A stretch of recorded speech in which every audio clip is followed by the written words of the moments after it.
Вот есть человек, который за 30 лет правления сошел с ума, что своих братьев украинцев решил убивать. Он решил убивать. Только из-за того, что они хотят жить с европейскими ценностями, что они хотят говорить на своем языке. Решил денацифицировать. Да, денацифицировать, что они захотели вступить в НАТО. И он решил их наказать.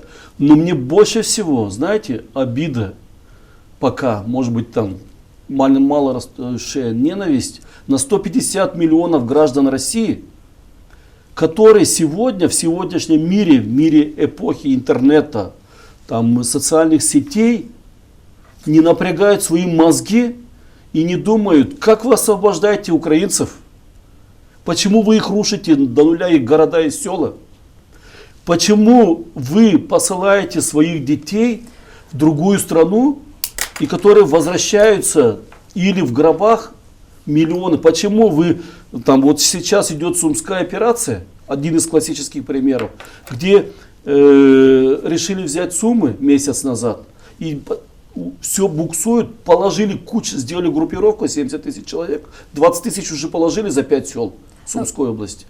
Буксует, и это постоянно такое происходит. Как вы 150 миллионов жителей такое допускаете?